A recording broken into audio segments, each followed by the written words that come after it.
चारी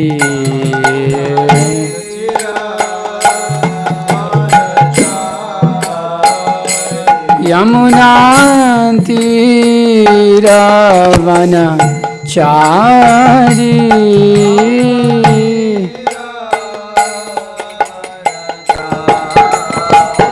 जय जय राधा माधव कुंज बिहारी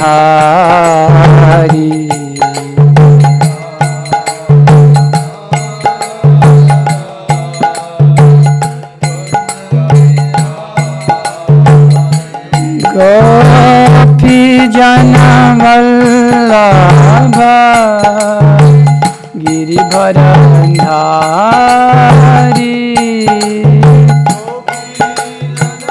इधर change HDMI, change to HDMI. Yashoda Nandana Braja Jana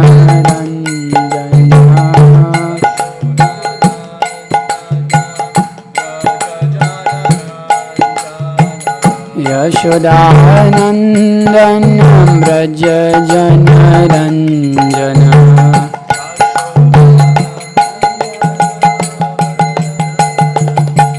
Yamuna Tira Manchari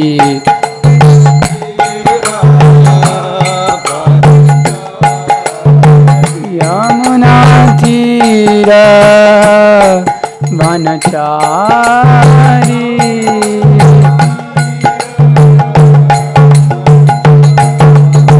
Jai Jai Radha Madhava Kunj Bihari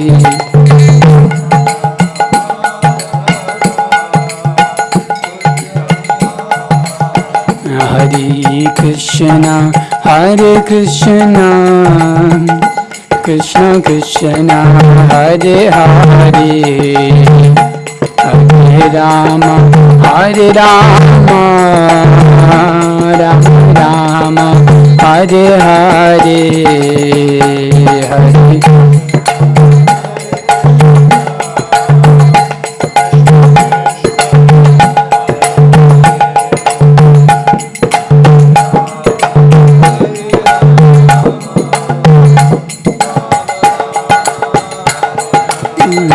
Hare Krishna Hare Krishna Krishna Krishna Hare Hare Hare Rama Hare Rama Rama Rama Hare Hare Hare Hare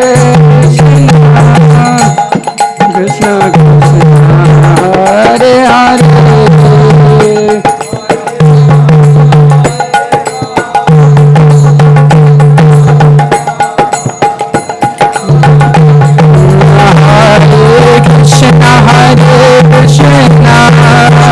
Krishna Krishna Hare Hare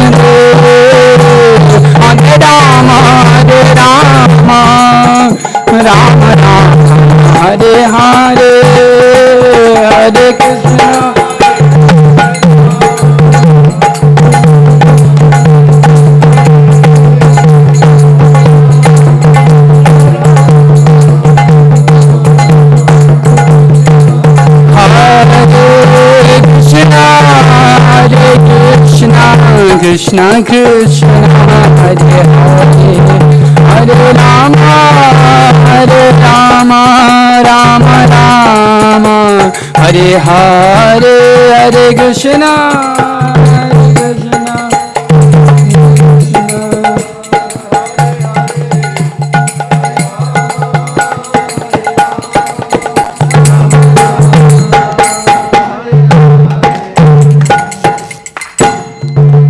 Viष्णुपाद Paramhans प्रवेशक आचार्य अष्टोत्तर षट् श्रीमद् ऐसी भक्ति वेदांत स्वामी श्रील प्रभुपाद की जय। विष्णुपाद परमहंस प्रवेशक आचार्य अष्टोत्तर षट् श्रीमद् भक्ति सिद्धांत सरस्वती ठाकुर श्रील प्रभुपाद की, आनंद कोटि वैष्णववृंद की, नामचय श्री हरिदास ठाकुर की, प्रेम से कहो श्री कृष्ण चैतन्य प्रभु नित्यानंद श्री अद्वैत गदाधर श्रीवास आदि गौर भक्तन की श्री राधा कृष्ण गोप गोपीनाथ श्याम कुंड राधा कुंड गिरि गोवर्धन की वृंदावन धाम की मथुरा धाम की गंगा मई की यमुना मई की तुलसी देवी की भक्ति देवी की ट्रांसजेंडर बुक डिस्ट्रीब्यूशन की हरिनाम संकीर्तन यज्ञ की all glory to the assembled devotees, Hare Krishna, all glory to the assembled devotees, Hare Krishna, all glory to Shri Guru and Gauranga, all glory to Srila Prabhupada, Namo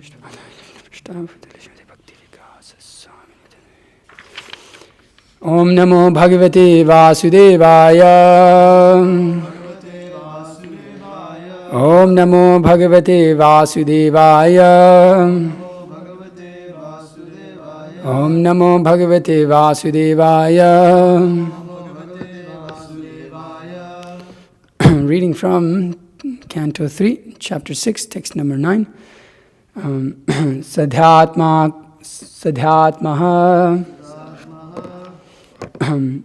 Adidaivaha Cha Sa Adibhutaha Iti Tridha Virat Prana Dashavidha Ekadha Hridayena Cha Sadhyatma Sadhaivascha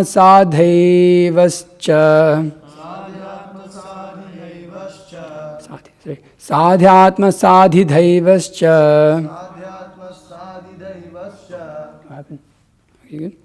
Sadhibhuta iti dhrita Virat prano dashavidha Ekadha hridayena cha Sadhyatmaka sadhaivascha Sadhyatma sadhidaivascha Sadhibhuta iti dridha Virat prano dashavidha Ekadha hridayena cha Sadhyatma sadhidhaiva cha Sadhibhuta iti tridha Virat prano dashavidha Ekadha hridayena cha. Please repeat. Sadhyatma sadhidaivascha Sadhyatma sadhidaivascha Adhibhuta iti tridha Adhibhuta iti tridha Virat prano dashavidha Virat prano dashavidha Ekadha hridayena cha Ekadha hridayena cha. So nice. Sadhyatma sadhidaivascha Sadhyatma sadhidaivascha Sadhibhuta iti tridha Sadhibhuta iti tridha Virat prano dashavidha Virat prano dashavidha Ekadha hridayena cha Ekadha hridayena cha Sadhyatma sadhidaivascha Sadhyatma sadhidaivascha Sadhibhuta iti tridha Sadhibhuta iti tridha Virat prano dashavidha Virat prano dasavidha Ekadha hridayena cha hridayena cha. Mataji. Sadhyatmaka sadhidaivascha Sadhibhuta iti tridha Virat prano dasavidha Ekadha hridayena cha Sadhyatma sadhidaivascha Sadhibhuta iti tridha Virat prano dashavidha Ekadha hridayena cha. Okay.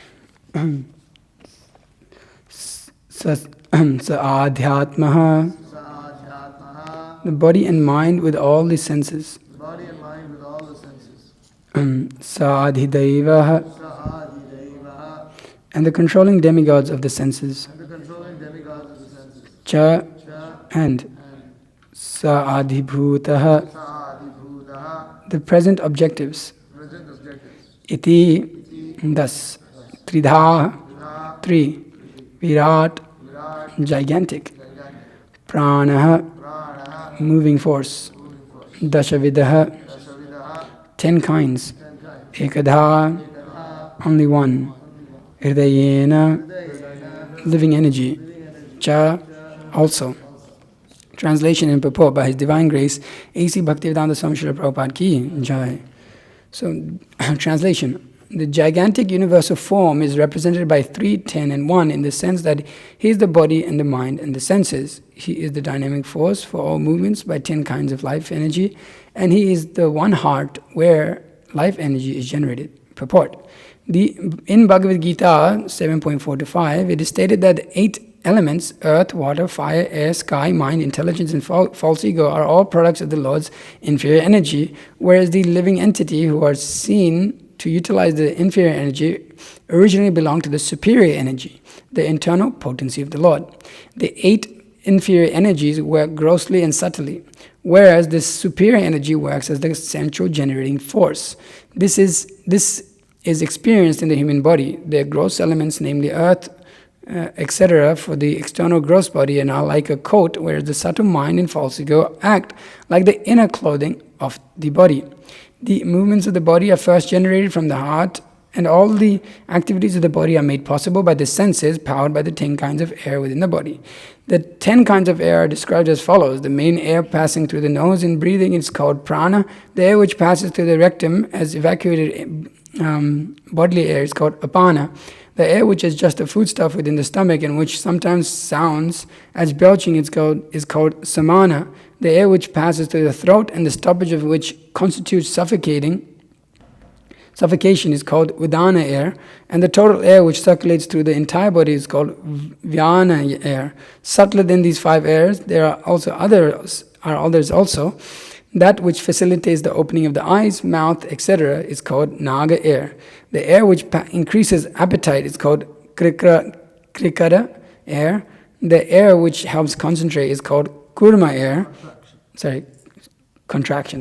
The air which helps contraction is called kurma air.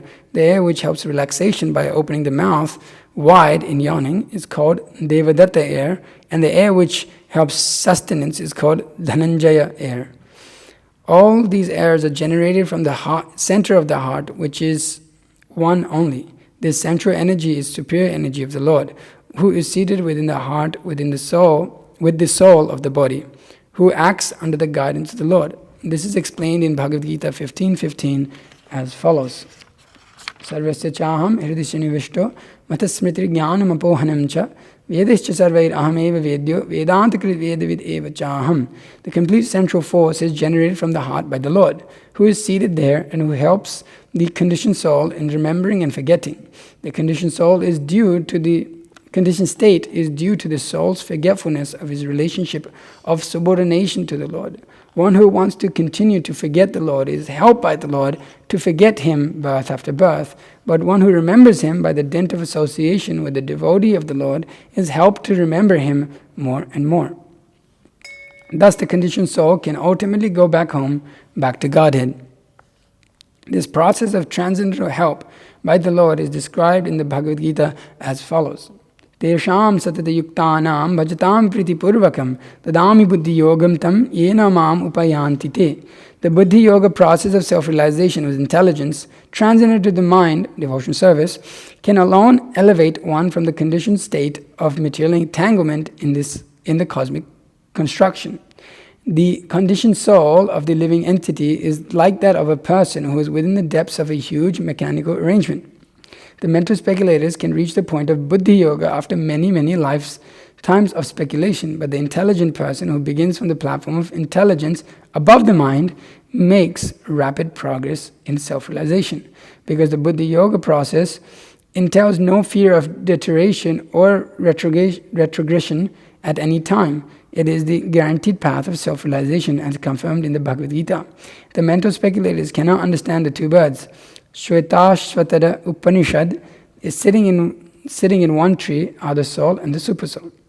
The individual soul eats the fruit of the tree, while the other bird does not eat the fruit, but only observes the activities of the eating bird. Without attachment, the witnessing bird helps the fruit-eating bird perform fruitive activities.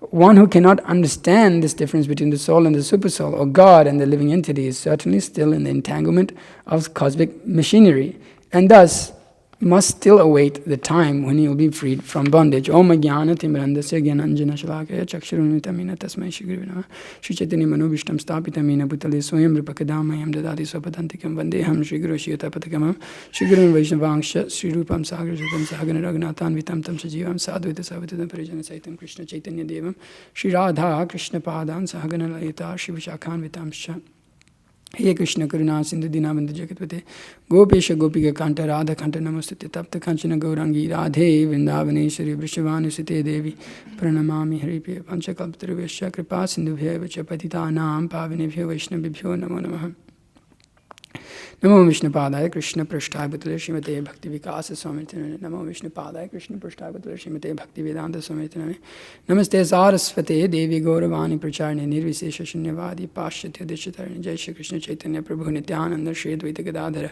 Shri Vasadi Gaura Bhaktivinda Hare Krishna Krishna Krishna Hare Hare Hare Rama Rama Rama Hare Hare Jnananandam Mayam Devam Nirmashpatikakritam Adharam Sarva Vidyanam Hayagrivam Upasmahe Guru Vaishnav Bhagavan Tinir Smarana Hoy Vigna Vinashan Anayasha Hai Nija Vanchita Puranam.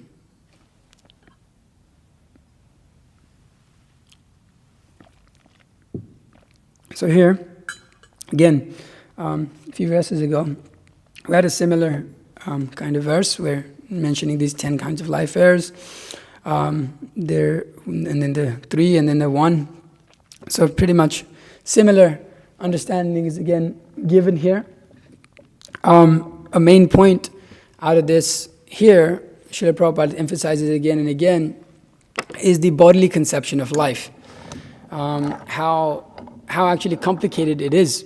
Often we're reading in Srila Prabhupada's books like every day, you're not the body, you're not the body, you're not the body, you're not the body.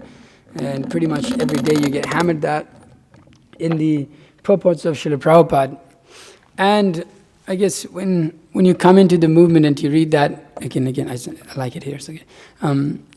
So when you come into the movement and you read Srila Prabhupada's books and you pretty much, it's like kind of the same thing repeated again and again throughout the Bhagavad Gita. When you first read the Bhagavad Gita, it's kind of hard to understand what's going on, but at least you can kind of make out that this is an emphasis of the book, that you're not the body, you're not the body, you're not the body.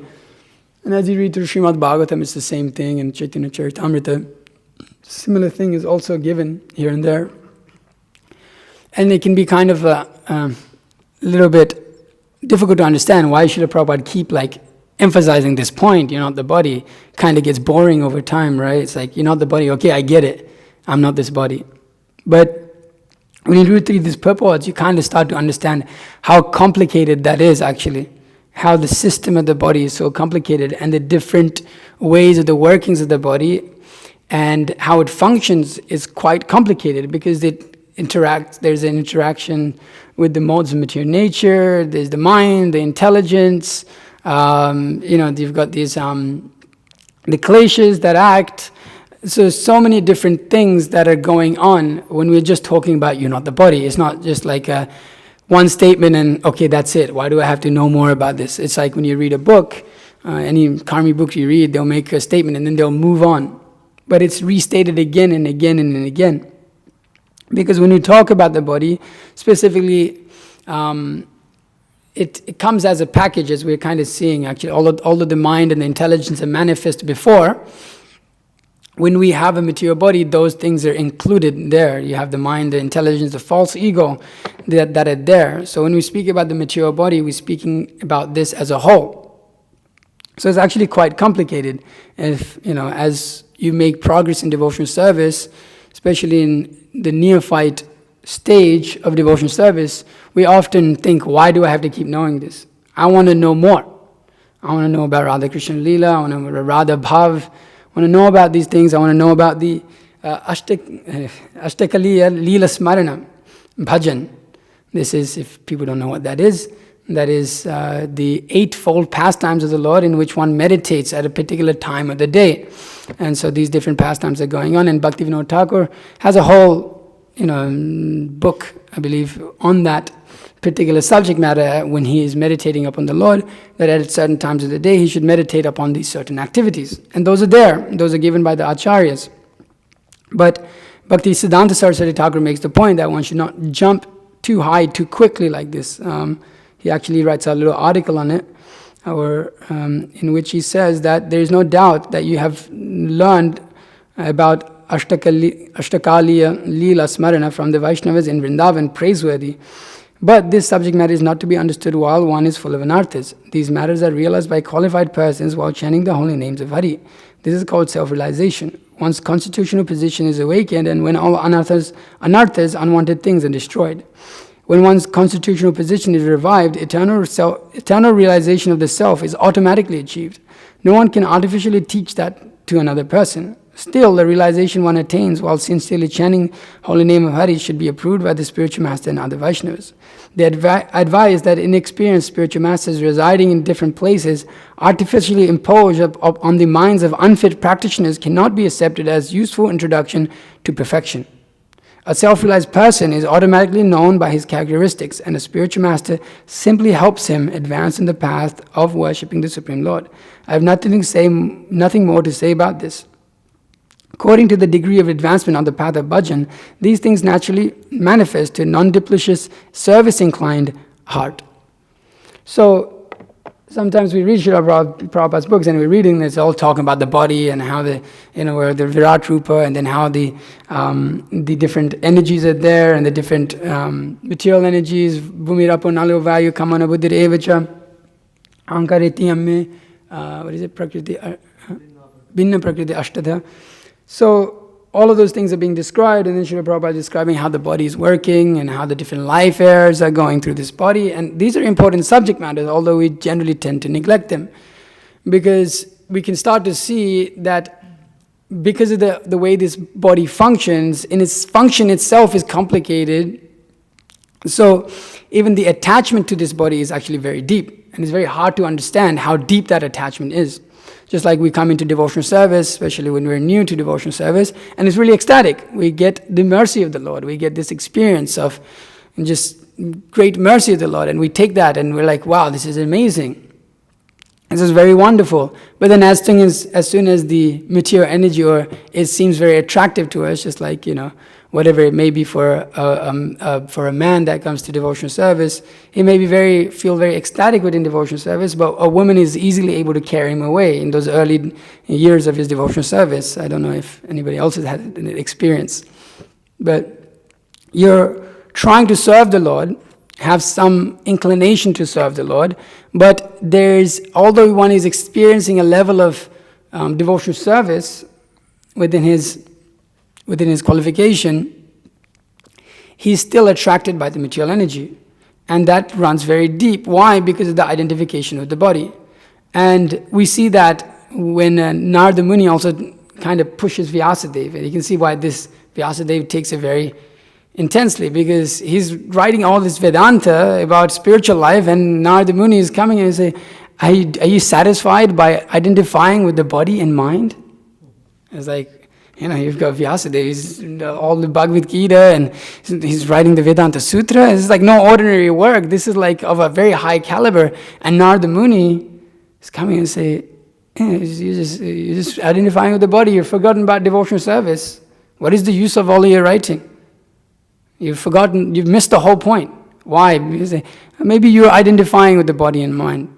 Maybe you're just trying to satisfy that, and it's quite in one sense, somebody comes and tells you that. Even within our own lives, sometimes we think we're chanting really good rounds, we're giving very good classes, we're preaching very nicely, and then a Vaishnava comes and he points out this one small discrepancy, in which you're like, oh, and if everything just falls apart in your mind, because sometimes in our mind we build up this idea, oh, I'm such a great scholar, I'm such a great kirtan guy, I'm so good at chanting japa, and all of these things, and a Vaishnava just comes and just he's able to see, the devotees of the Lord, they're able to see, and Srila Prabhupada kind of describes that a little bit later here.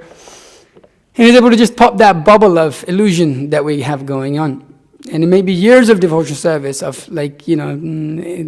7, 8, 9, 10 years of devotional service, and we're still identifying with the body and the mind.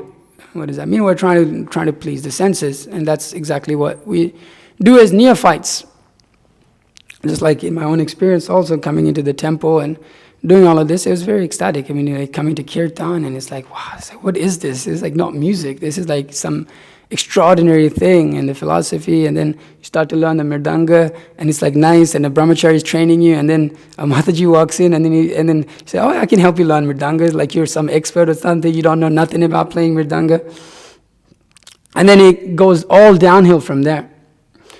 So the jiva, as soon as it gets a chance to identify with the material body, it takes that chance very quickly. Why? Because of the want for pleasure, want to try to lord over the material nature, which is, we've often described, become, like I was saying yesterday also, as Bhaktivinoda Thakur quotes, almost an inherent nature of the jiva to try to be averse to Krishna or try to enjoy like Krishna. So the identification of the body is there all the time, and as Srila Prabhupada says, these Western disciples are not scared of Maya, because that Maya is that identification with the body, or thinking oneself to be above that identification with the body. There's two aspects of it. So it's important for us to hear it again and again, again and again and again and again. We're not this body, we're not this body, we're not this body. And hopefully as we advance in devotional service, as we're moving years in devotional service, we start to realize how important that aspect of what Srila Prabhupada's teaching is. It's such an important aspect of our spiritual life, because without that basis, as Srila Prabhupada states at the end of this purport, actually one cannot even come to the platform of, as Srila Prabhupada says here, that one cannot understand, one who doesn't understand the difference between the soul and the super soul, or God and the living entities, is certainly still in the entanglement of the cosmic machinery, and thus still awaits the time when he will become freed from bondage. Cosmic machinery being this bhumirapurnalavayu kamana buddhir evicha, this material energy, this material machine that is taking us from one destination to another, from one life to another, one body to another. We become stuck in that if we cannot realize the difference between God and the living entity. What is matter? What is spirit? Who is the controller of both? If one does not have this knowledge, then he cannot make advancement within devotional service. He is stuck in the cycle of birth and death, even though one may be even sometimes within devotional service. If he doesn't make an endeavor to understand these basics of spiritual life very clearly and tries to go too high too fast, he is surely blundering his devotional service. As Bhaktisiddhanta Saraswati Thakur says, there is no need to artificially try to do all of these things. There's no need to try to sit there and when we're not qualified and try to remember all of these Radha Krishna Leelas and all of these really high level stuff. There's no need for it actually. Srila Prabhupada told us, when you chant your rounds, you just listen. Just listen. Just listen to the mantra, that's all. And as one progresses in devotional service, as one reads Prabhupada's books, and then when one is qualified, as Mitravan Prabhu was describing a few lectures ago, that one reads some of Acharya's books, and that may come naturally, may not be artificial, because we've seen that in many, at least my own life's experience has been a funny one. Pretty much all of the brahmacharis that I knew when growing up within devotional service were of this thing, high stuff, always reading high stuff. And coming in also, they taught me to okay, that's why I know about some of these, remembering the eightfold pastimes. And they taught me, you should do like this, it's good for your japa and all of this. But practically I saw that pretty much all of them went and slept with someone's wife, unfortunately.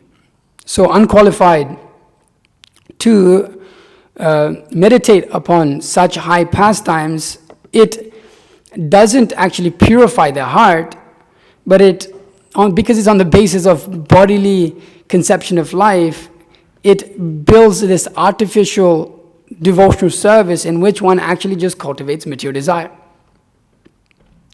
So it's very important to recognize that the level of conditioning that we have in this world, and never think ourselves above that. And that's why we see in our Acharya's work, we see in the poems of Bhaktivinoda Thakur, we see in the poems of Narottam Das Thakur, practically in their their poems, it seems like they're identifying with the body. That they've identified with this body, and they're lamenting how much they're identifying with this body. Oh, I've become attached to house, home, and prestige, and I'm overcome by my own false ego, and so many things they describe. So we see that the particular mood and the attitude of our acharyas that they're teaching, by which they're teaching us, is to remain in that consciousness. With that basis, you see Bhaktivinoda Thakur, as he, in Sharanagati, as he moves through, first being Dainya, with the straw between his teeth, he's paying so many different, praying to the Lord, paying obeisance to the Lord, considering himself very low, and that gives, as we understand from Sri Chaitanya Mahaprabhu, Tinadapi Sunichena Taru Abhiseshan Amani Namani Dina Kirtaniya Sadahari, that gives one ability to actually start to approach the Lord properly. And when we see so many different high things, Bhaktivinoda Thakur also speaks about.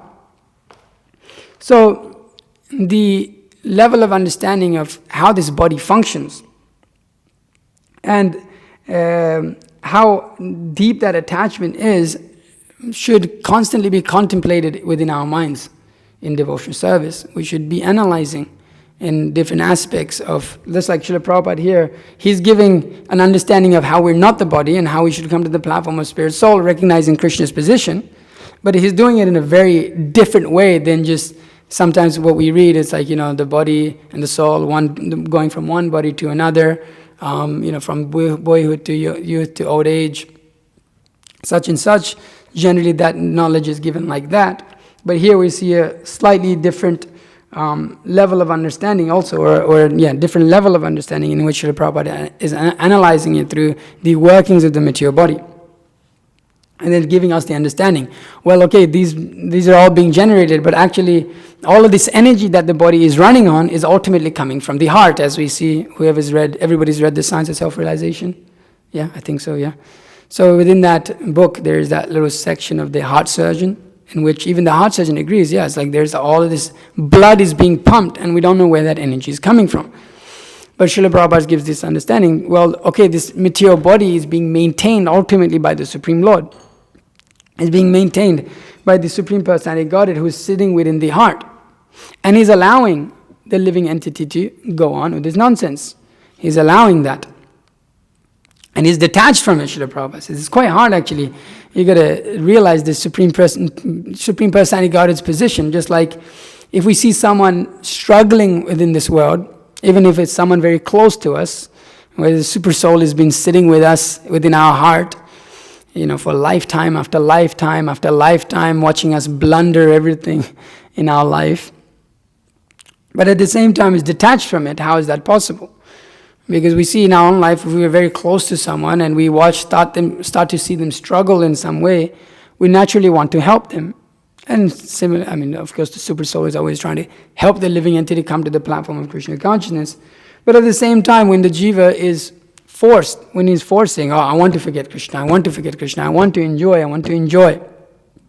then okay, fine. He's detached from that. Sometimes it's hard for us to do. Sometimes we see someone stray from the path of devotional service, just like in my own life, like I was mentioning, so many of the devotees I grew up with, brahmacharis that I grew up with, just kind of, and it's hard to be like, okay, I want to help them, but it gets to a point where it's like, it affects your spiritual life, but it's still hard to be detached. But the Super Soul is able to do that.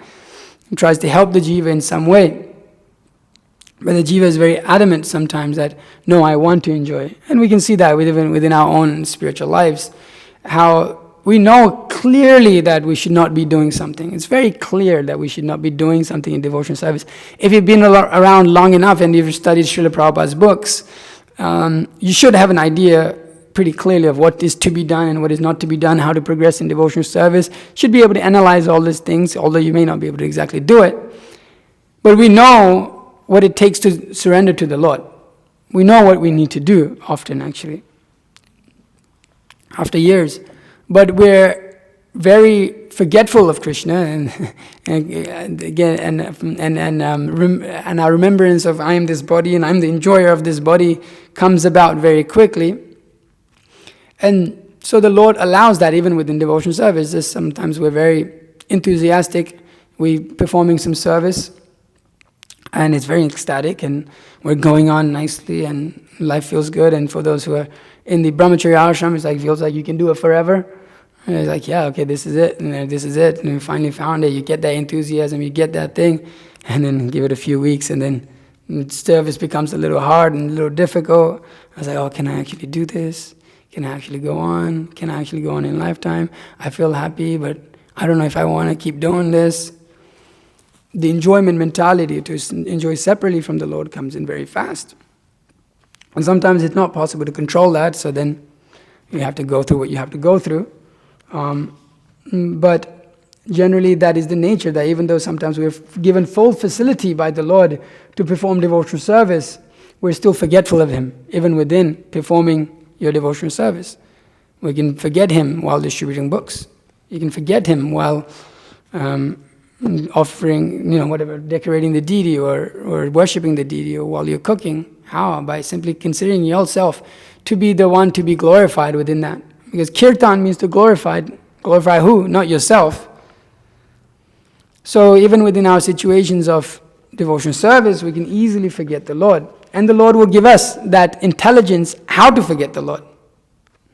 It's amazing how detached the Lord is. It's quite amazing. And as Srila Prabhupada says here, one who wants to continue to forget the Lord is helped by the Lord to forget Him birth after birth, but one who wants to remember Him by the dint of association with the devotees of the Lord, one who wants to remember Him by the dint of the association with the devotee of the Lord is helped to remember Him more and more. If you've ever tried to perform devotional service by yourself, those who have done it know the suffering, of trying to do it by yourself. You practically lose it all. Like I would come to New York and I would spend time with Vishwachitra Prabhu and Mahotsav Prabhu and the Harinam crew that was up in New York, and it's fired up, 2 months, 3 months of intense Sankirtan, 8 hours a day of 6 hours a day of chanting, and then you're chanting your rounds and you're reading. It's like a full day of just Krishna conscious. And if you're fueled up by the end of the 3 months, you've been going every day non-stop, and then you go back and you go back to Australia, and you come back and you're fired up and it's all awesome, and then, okay, you're alone now, but then you're still fired up, okay, I'm going to do it. Yeah, it's like a month later, you're no longer waking up at 4 o'clock, it's like, like at 5 o'clock, and then, you go to school with Dhoti and Kurta, you're fired up, and 2 months later, it's like 8 o'clock, and then you're still fired, okay, still you wear your Dhoti Kurta and all to school, and then 3 months later, you wake up at 10 o'clock, and you don't wear Dhoti Kurta to school because it's inconvenient and it doesn't feel right. And it's like, what happened? And then you kind of look back, it's like, it's kind of slowly fell away. No association of devotees to remind you constantly, hey, you're messing up. Here's your problem. Here's this problem. Here's this problem. So sometimes the Lord is merciful in that way, or that it's His position to be detached. Okay, you want to forget, you forget. But as Srila Prabhupada says in his purports, that the devotees of the Lord are more merciful than the Lord. So they constantly endeavor to help us remind of our straying position. We're constantly straying, actually. That's our position in material life, in this material world. Constantly is looking for some way to adjust, to stray from the devotion service of the Lord. But that strong association of the Lord keeps us coming back. Okay, right, you're straying. Okay, come back, stray, come back, stray, come back. And the devotees of the Lord, somehow or rather, they never give up on us. That's this amazing part about what Srila Prabhupada says. If you analyze that, how the devotees are more merciful than the Lord. Even you can do some heinous act, do something terrible, and they'll still look out for you. It's amazing, as I've seen that. The devotees just like completely, like really messed up their relationship completely, like really. It's like even a karmi would be like, dude, what's wrong with you? Even the karmis would look down upon that and despise and shun you in material society. But as Krishna says in the Bhagavad Gita, even if the devotee who's on the path of devotion service performs the most abominable act, he's still to be considered a saint. Why? Because he's situated on the boat of transcendence, even though he may fall here and there. But the super soul allows him to forget and do all of these things, but the devotees of the Lord, they do not. Why? Because they want to facilitate the enjoyment of the Lord. Because the Lord ultimately wants that particular enjoyment with the jiva.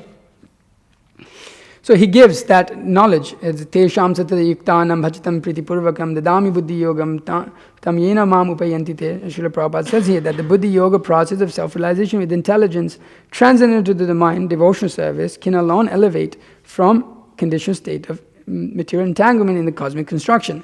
Tesham, this bhajatam priti purvakam, before the dadami buddhi yogam tam, that one is worshipping the Lord with devotion, bhakti yoga, and the Lord gives one transcendental intelligence. Now, he may rob oneself, he may give that forgetfulness also according to the desire of the jiva, but he may give the intelligence to another devotee in order to bring that person out of ignorance also.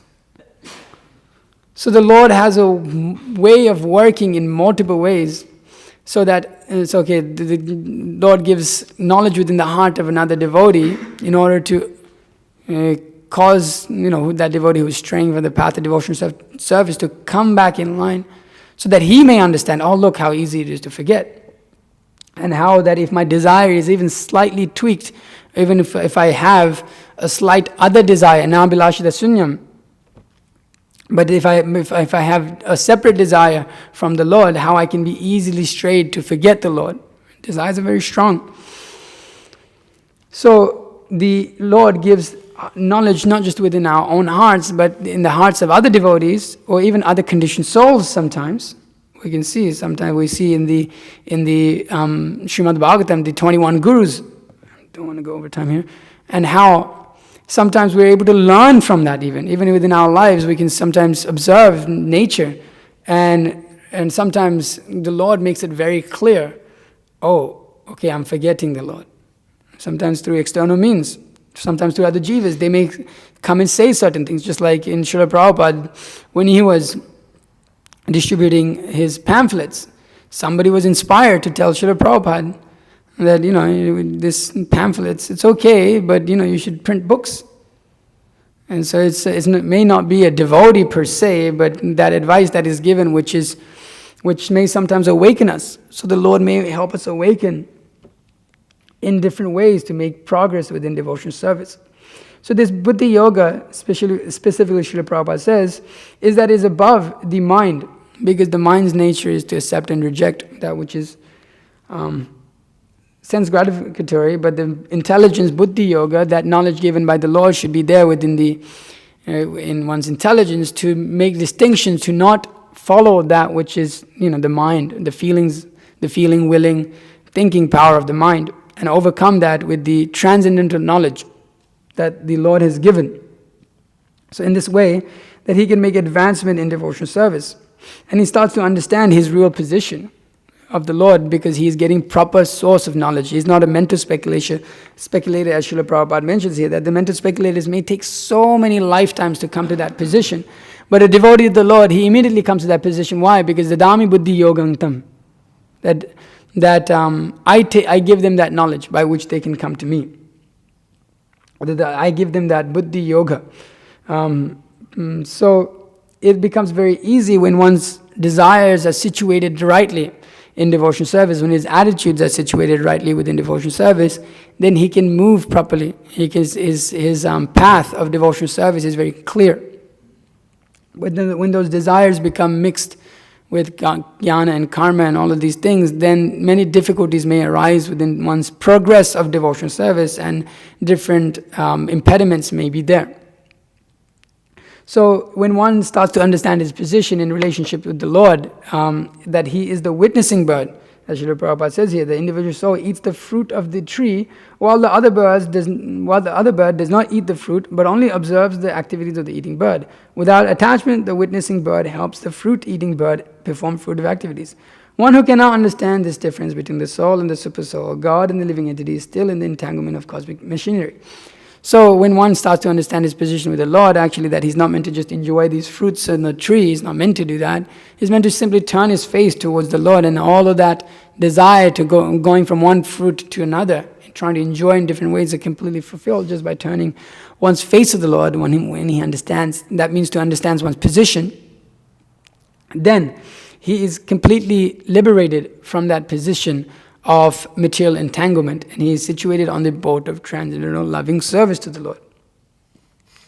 So this requires a lot of understanding to come to, and then from there, when he understands this basic fact that he is a servant of the Supreme Personality of Godhead and his desires are situated rightly, then all of these high things will come naturally, as Srila Bhaktisiddhanta Saraswati Thakur is saying, that all of these things that may be there according to the relationship that the individual soul has with Krishna, whether it's in the different rasas, that is revealed also. It's not that I'm a gopi and I'm a gopa and I'm this and I'm that. That is not particularly the mood of a servant. I serve the Lord how he wants me to serve. So that is revealed in time by the Lord, and then it becomes natural. And then that all aspects of devotional service, the qualities of devotional service, the qualities of devotee, all manifest in that personality all simultaneously. Sometimes we see like a devotee may be very learned, but he's not very humble because of his learned nature. He may be very expert in certain things, but so many qualities may be missing in different ways. Within our own lives, we can examine ourselves. But we can see the pure devotee of the Lord, and Srila Prabhupada, our own spiritual master, and different devotees that we know. It's like, all of these qualities are like present at the same time. It's not. It's like the detachment is there, but the extreme love is also there. Like we see how with our own spiritual master, very detached personality. And it's like, whoa, it's shocking. But then at the same time, he's very attached to taking care of his disciples. And so many times the disciples done something ridiculously not good, but immediately he will say, okay, you come under me. You come serve me personally. It's like, whoa, okay. But at the same time, somehow he keeps it. It's like when you see him, it's like, whoa, okay, this personality is not of this world. So the qualities of devotional service, they naturally become manifest, and then it's very inspiring for others to see as we experience ourselves by seeing different pure devotees within the movement, or different devotees within the movement that are up to that level. So it's not an artificial process. And these emphasis of Srila Prabhupada's, they're not just there just to just make a point, because Srila Prabhupada seems like maybe he doesn't have enough to say, so he's just saying this over and over and over again. But it's actually there for us. And the more we make advancement in devotional service, the more we'll be able to appreciate this aspect of how, just this simple point of how we're not this body and how important it is. As Srila Prabhupada says, every line of my books, every word in my books. So nothing is of insignificant within Srila Prabhupada's books. And specifically this, we're not this body. It's very hard to come off that platform. Don't think yourself off that platform. So these are some of the things, we've been talking about a lot of this in the different bodies traveling and the different airs within this body, but just kind of an analysis of how this all relates also to our realization within devotional service or advancement in devotional service. So I'll end my class there. If there's any questions or comments, please feel free to ask.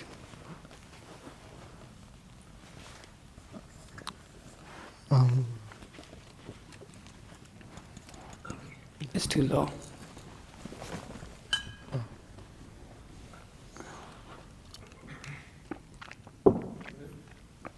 Yes, bro.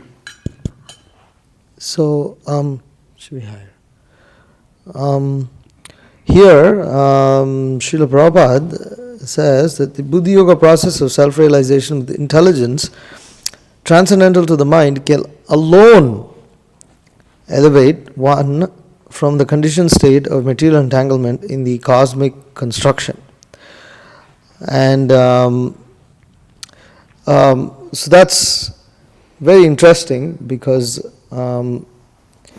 if one takes shelter of any of the other processes of devotion of yoga, such as jnana yoga, ashtanga yoga, karma yoga, they don't achieve self-realization. And Prabhupada quotes Buddhi Yoga with the definition of Bhagavad Gita, that is bhajatam priti purvakam. It is devotional service that is rendered favorably and joyfully. And it's also rendered in a manner that purvakam. It's also rendered in a manner that the previous acharyas rendered it in. So that means that, for instance, therefore, when one tries to mix devotional service with, say, aspects of Ashtanga yoga and things like that, it doesn't work anymore. It doesn't lead to the process of getting of elevating one from the conditioned state of material entanglement. Because what happens is you enter into speculation and all kinds of things, and ultimately you identify with the mind and the body. So I thought that was interesting, that Srila Prabhupada says that only the Buddhi Yoga process can elevate one from the conditioned state of material entanglement. Devotional service is the only thing that can do that. Yeah. And very important, those brackets there, Srila Prabhupada puts in there. yeah, I mean, of course, more can be said about that, but this point. So Prabhupada said, one who cannot understand this difference between the soul and the super soul, or God and the living entity, is certainly in the entanglement a cosmic machinery, and must thus await a time when he will be free from bondage. So they can't understand the difference between the soul and Krishna. They may have some conception, but they can't understand that the soul's position is to be subordinate to Krishna. And so that, yeah. Srila Prabhupada, in that verse, in the purport, that Prabhupada said, in this verse, the word Buddhi Yoga is very significant. We may remember that in the second chapter, Lord instructed Arjuna, said that he spoke to him of many things and they would instruct him in the way of Buddhi Yoga. Now, Buddhi Yoga explained, so he defines that. Buddhi Yoga itself is action in Krishna consciousness. That is the highest intelligence. Buddhi means intelligence, and yoga means mystic activities or mystic elevation. When one tries to go back home, back to Godhead, and takes fully to Krishna consciousness in devotional service, his action is called Buddhi Yoga. In other words, Buddhi Yoga is the process by which one gets out of the entanglement of the material world. The ultimate goal of progress is Krishna. People do not know this, therefore the association of devotees and a bona fide spiritual master are important. So yeah, he defines Buddhi Yoga like that one takes fully to Krishna consciousness in devotional service. His action is called Buddhi Yoga. It's like the important part first is that devotional service, and so then that's called, it's subservient to Bhakti Yoga, Buddhi Yoga. It is devotional service, but that is there as the prime factor, being like it as is kind of being related here, that it is done within devotional service, or it is devotional service. Yeah. So, is there anything else? Yes. Prabhu, you're speaking about these circumstances of how if the devotees aren't actually able to help the person who's going through some difficulty, then they can take direction from the super soul. And I wanted to ask, to what degree do we take shelter of that reciprocation with the Lord? Because one may say, like, I'm very fallen, I don't have access to that level of direction, so perhaps I'll just take direction from Guru, Sadhu, and Shastra, But then at the same time, the Shastra says, Yastya Devi Para Bhaktir, that you have to have faith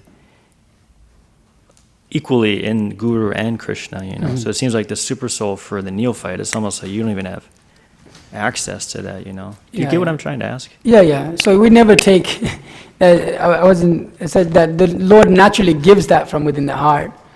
but the jiva is forgetful. We never, as soon as somebody says, well, the super soul is guiding me, it's a big alarm.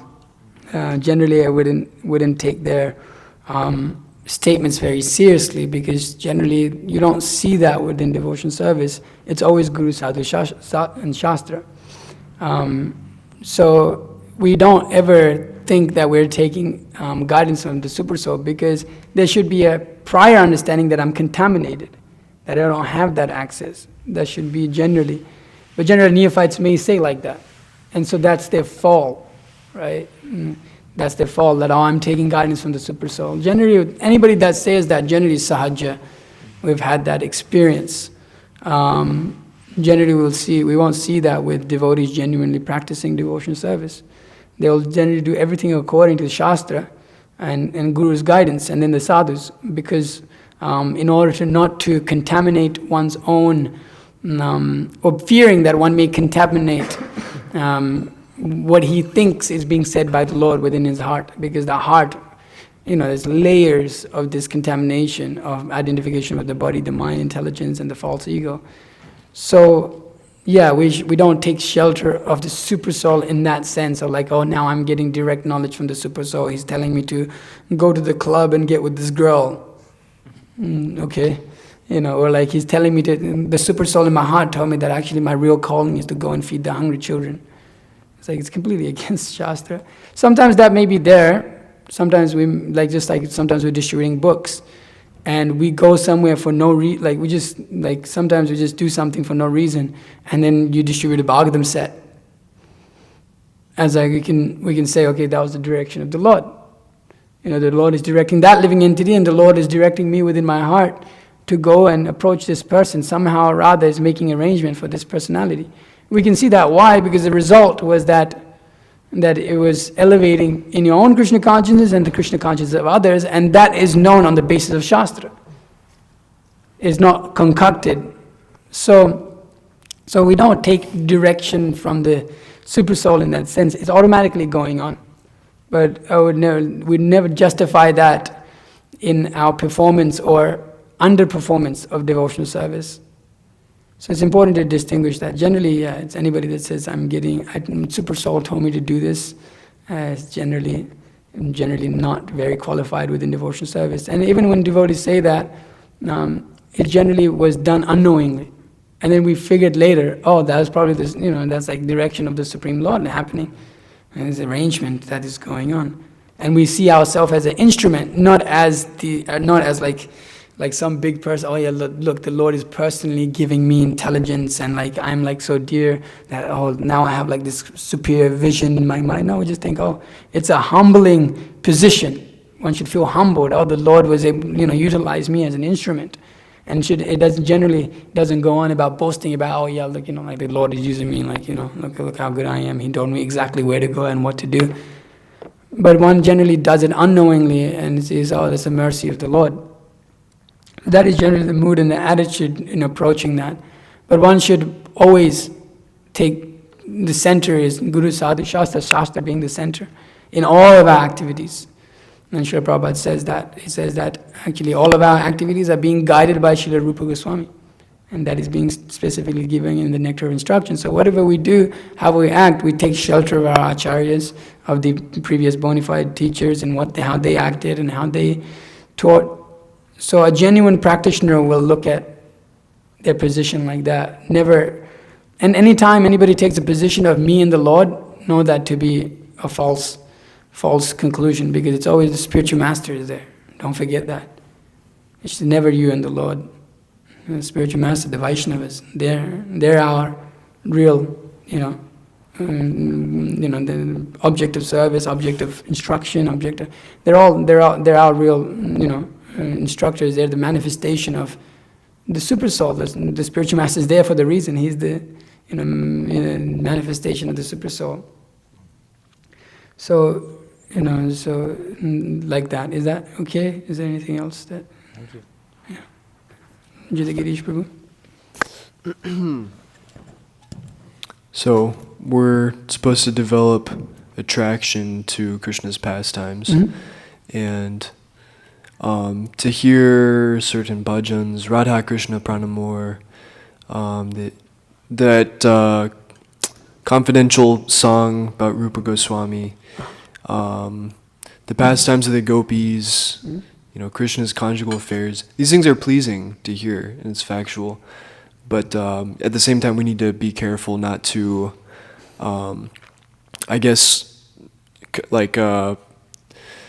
have like a contaminated consciousness when we see these things. And so, but at the same time, it's like, it's nice, like to hear these bhajans, and we hear like Radha Krishna Pranamur, we should only hear this or chant this on occasion. Mm-hmm. But like, what exactly does that mean? Like, how to give the right dosage of these pastimes, these kind of thoughts, how to guard oneself when finding these pleasing. Mm-hmm. So important to approach this subject matter with a lot of caution, because better to be more cautious than try to go too high too fast. So then one has to see or seek permission from the Vaishnavas. If one is coming to that point of like reading such literature, or he's read Prabhupada's books, a good amount of times, and then wants to start to approach the works of the previous acharyas, and is going into that, it's very important to keep ourselves under the guidance of a senior Vaishnava, that if they see that there's any sort of that sahaja mentality or that coming in, that they're able to point that out in us and immediately remove that. And it's important for us to recognize where we're at. I've seen certain devotees, it's like they're not on that level, but they're hearing about certain things, and then but that same thing is going on. That sort of they're falling down, but they continue to hear, because Srila Prabhupada did say something. If you have lusty desire, you hear about the Lord's pastimes, and then that'll help. But he also said if it becomes a little, you're not able to handle it, and then it becomes all murky in your head, then you should stop. And so it has to be seen. One has to be a sincere practitioner. One has to see where he's at. One approaches the whole subject matter not with the fact that it's enjoyable even. He approaches with the idea that this is giving enjoyment to the Lord by singing, not that I'm getting enjoyment. Then it's already mixed. That, this is very pleasing for me to hear about. Already a problem. It should be that, how can I expand my devotional service in order to please the Lord? That is like the mood of approaching this whole subject matter, and that has to be central to that, otherwise you'll lose it. Otherwise, so many things are pleasing. Those things are pleasing to hear, but then it's also pleasing to hear or go and talk to a girl about how beautiful she is. I've seen that. You see that people, they chant, how beautiful these songs are, how pleasing they are to hear, and then next minute you see them doing something, and it's like, that seems also pleasing to you. So it's what's pleasing to the Lord. That has to be essential. We should never consider like, that's very pleasing to you. It is naturally, but the mood of approaching that should be, how will this please the Lord? So it's definitely like a subject matter we need to, that the Gaudiya Vaishnava tradition is there and it presents, and we need to approach that, but with extreme caution as we move forward, and with guidance and with proper intelligence, and seeing our steadiness within devotional service over the years. Our grounds should be good, our practice should be good, we should be in good stance to approach such subject matters. It's not that you approach them and all of a sudden you can just overcome all of your anarthas by hearing this. No, it's not going to happen like that. We would like it to happen like that. That would be nice. As Krishna says, Sarva dharma parityaja mamekam sharanam vraja am tam sarva papibhyo mokshashami masucha. He says, do it right now. I'll give, I'll take all your sins. You surrender unto me. We can't do that. So we like it. We want that instant. But it's not going to happen. I'm sorry. It could happen. Srila Prabhupada said, if your desire is strong enough, you can do it in a moment. Surrender to Krishna fully. But we see practically in our lives, it's always a fight with the mind and senses and all of this. So better to approach with caution. And then do as recommended once in a while, and then seek the permission of the Vaishnavas. Are we allowed to chant this on this occasion? Is it okay to sing this? And so how often is too often, or how little is too little? You have to see your qualification, and then you also have to see permission from the Vaishnavas. And then I have to ask honestly to them, where am I at? Am I qualified to do any of these things? Am I qualified to read any of this subject matter? And then when you do it, you reassess again. So it has to be really cautious. So we should like read these confidential things. Like for instance, when we get to the 10th canto of the Bhagavatam, then we should read that as a sense of duty. Like, okay, this is what I'm meant to do now. Yeah, not just as, well, we're doing it, yeah, no, it's not just duty, it is like you're saying, it is very It's a matter of enlightening. sadhana. Yeah, it's not just as a matter of sadhana, it's a part of process of devotion. So as loving Krishna, as a process of loving Krishna, it's not, love is not just done out of duty, that is a basis of it, there's that aspect of it, but it's done out of love, of trying to serve Krishna, reading with the purpose of serving Krishna, we're chanting with the purpose of serving Krishna, reading with the purpose of serving Krishna. So whole mood is of service attitude. How can I serve Krishna better? By reading such things, by understanding them. And then Srila Prabhupada has given that permission to us to read Krishna book. And he's given that if you go through the 10th canto, if you go through all of the cantos, you can read this 10th canto. So we have the permission of the Acarya to do so. So we can be confident in reading like this, going on reading with this. So we don't have to be, when Srila Prabhupada made it very clear, you should do this, yes, okay, we should do that. So, especially in terms of some of the higher things in reading Acharya's work, we should be a little bit careful. Yeah. Is that okay? Do you want to say anything about that? Okay. Anyway, I don't want to take too much time, but is it like Krishna, he gives us these processes. Krishna enacts these pastimes, and Lord Chaitanya has given us the Maha Mantra. It almost seems like we're meant to relish these things because Krishna's given it to us. Yeah. But at the same time, like, anyways, it just gets kind of confusing because like, but then we have to read these things that Krishna has given us, chant the mantra for the sake of pleasing Krishna. But then Krishna's like given us these things to please us. No. So that's a misunderstanding. It's not. It's like that's a big problem. You know what? It's a big problem if we're thinking like that in devotion service. The only reason we get relishment is because of the attitude of service. Otherwise, it's material. If your attitude is of enjoyment towards all of these things, then it's all material. Because you're considering, as soon as it stops being pleasing to you, you'll stop the process.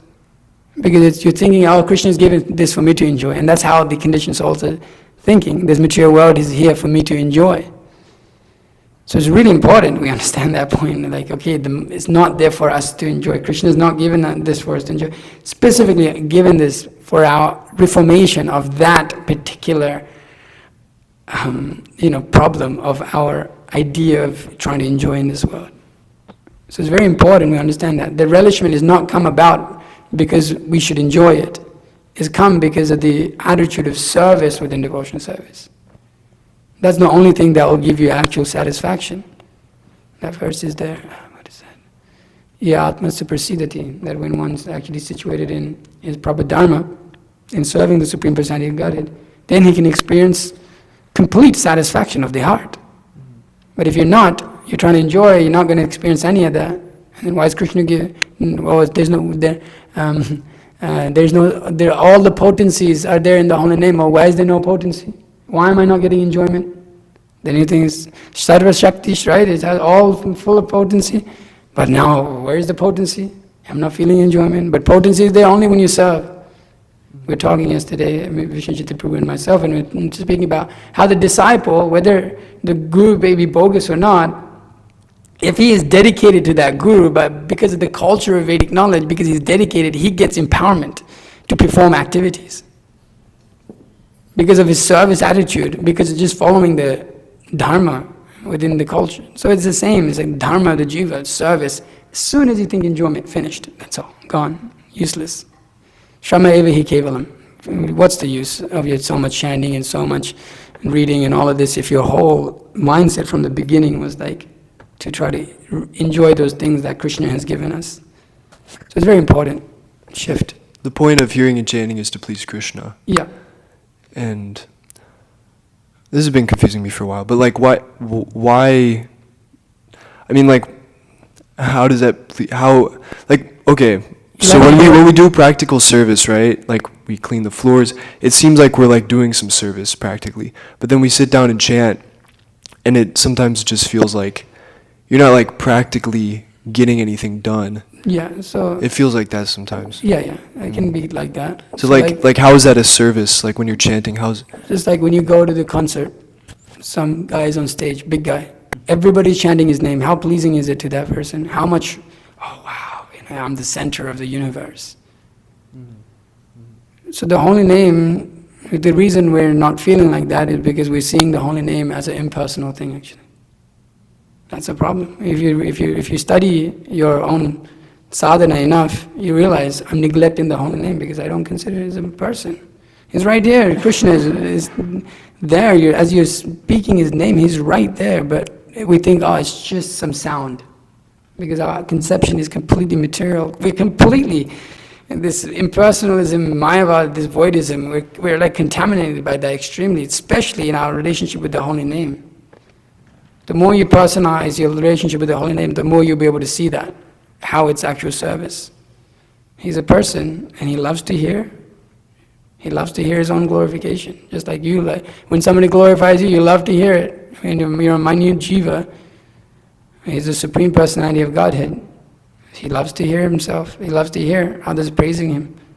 So it's service.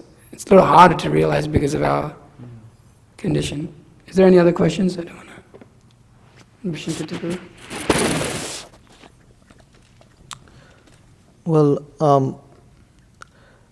the problem is that we come to devotional service being attracted to it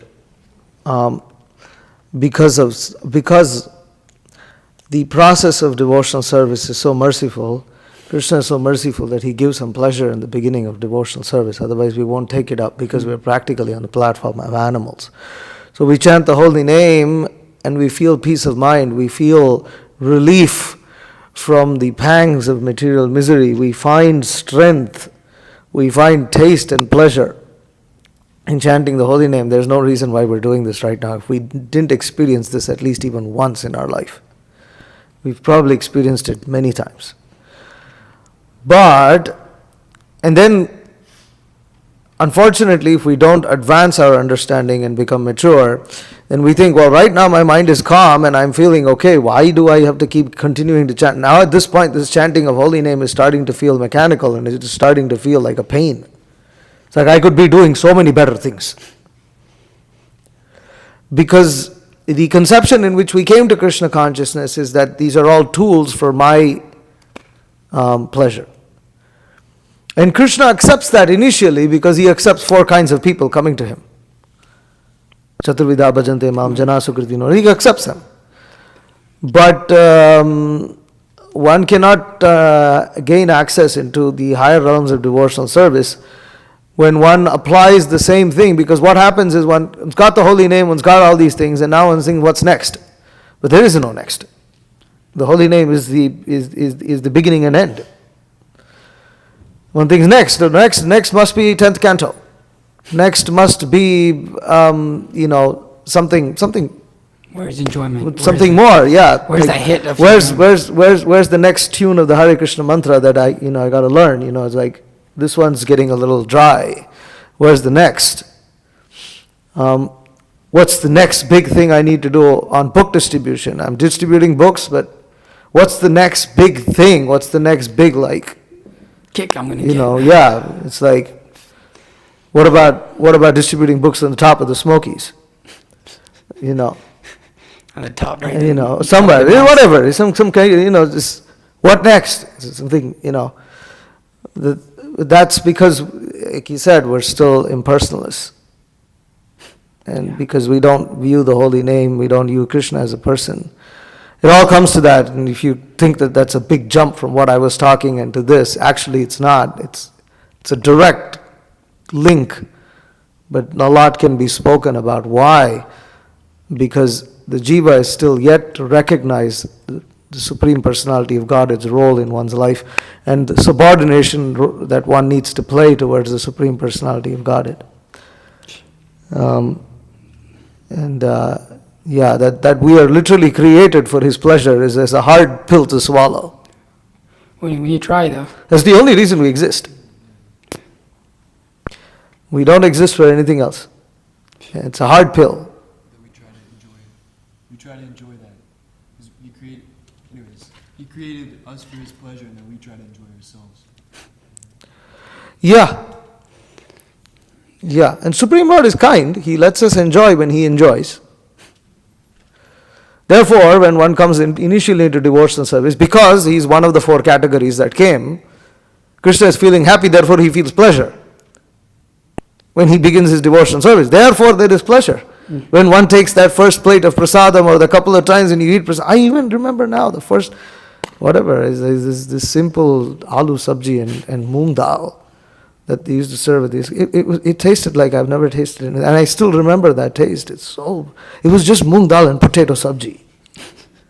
I used to dream about it, and wanting to go there and take it. It was because Krishna feels pleasure. Oh, here's a conditioned soul who's forgotten me, and now come, one of the 4 people. And therefore Krishna says, Udaradi, they're actually great people. Krishna says that therefore they get pleasure. But then, Krishna says, Jnani tvatmai mame matam, that he has to become that person. He has to become the introspective sage that Krishna wants him to become. Then he gets the higher pleasure. Anyway, so much more can be said. That's a quick side point. When you say that Krishna becomes pleased when they come, even like Kalki Prabhu, when he was talking to me yesterday, or 2 days ago, so on Saturday, after the whole thing, after the Harinam, he was saying that when you see new people come and they take prasadam and they're like, wow, this is amazing. You're like, yeah, wow, it is amazing. And there's like a whole replenish of like, it's the same sabji and same dal you've been eating for the last 2 years in the ashram. But when somebody else experiences a level of ecstasy within devotional service, you also experience that. And it's like Krishna's pleased, and then it's like, it kind of like shows, even when you have a new person. Anyways, is there any questions from the Matajis real quick? We got 3 minutes. We could. Yeah, we could go a little over. So then give it to Suresh and then So when Krishna appears, he comes for a few reasons, but ultimately, to annihilate the miscreants and establish religion. He can empower his devotees to do that. So it seems like the main function generally is like to attract devotees with his pastimes. And so, but when we're observing those, should we be more giving emphasis to how all the devotees are pleasing him through those pastimes, and then we should desire to also? Yeah, I mean, we listen to those pastimes, and certainly they're pleasurable, and certainly it's enlivening. There's no doubt about that. It's not like, oh, I feel happy. I shouldn't feel like that in my heart. No, it's like it's natural. You know what I mean? We're not approaching this up just like when somebody goes to the movies here. They're like, I'm gonna get enjoyment. When you go to the club, I'm gonna get enjoyment. But it's not the same. When you go to watch a speaker speak, now there's people do that. Oh, I'm gonna get a lot of kick out of this. But we're not approaching it like that, right? We're approaching with that this is the process of devotional service. This is pleasing to Krishna. Hearing this is pleasing to Krishna. Hearing this allows me to remember Krishna. So it's favorable for devotional service. That is the attitude to approach hearing Bhagavatam, to hearing. And if we think that I'm going to get enjoyment, you'll fall asleep. You'll fall asleep. Because you chant your rounds, you think you're if you want to get enjoyment from chanting Hare Krishna, you'll fall asleep.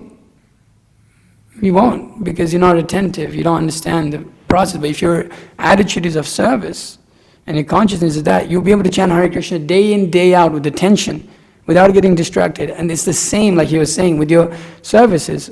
You'll be able to go out and book distribution day in, day out. It's actually a very deep correlation between those who chant their rounds properly and those who are situated in devotional service properly. Actually, Shiva Maharaj makes an analogy that if somebody can just do their duty, it doesn't particularly mean that they're advanced in devotional service.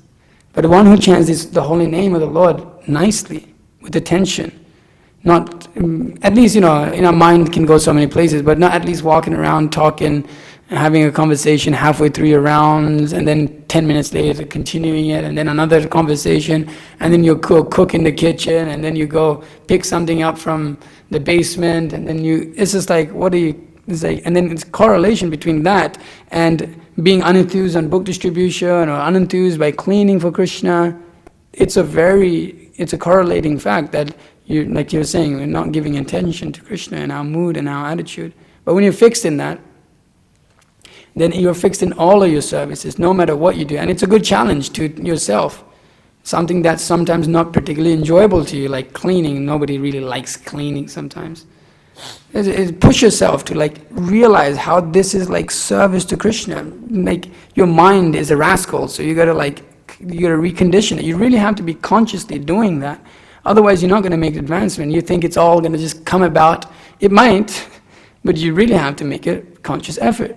So my thing for devotees is push yourself in difficult situations and things you just don't like to do, you don't like to clean.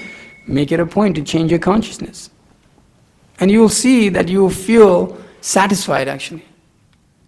It's like that experience is completely beyond anything else. When you realize that, then you realize, oh, all aspects of devotional service are on the same level because the mood and the attitude should be of the same. It doesn't matter what you're doing. For the Lord, I will do everything with full heart. So when you condition yourself, when you recondition your mind like that, then that means your intelligence is taken over, as Srila Prabhupada is talking about, because you're considering what is favorable for Krishna consciousness. Okay, I should go to the Mataji's. So, I'm going over.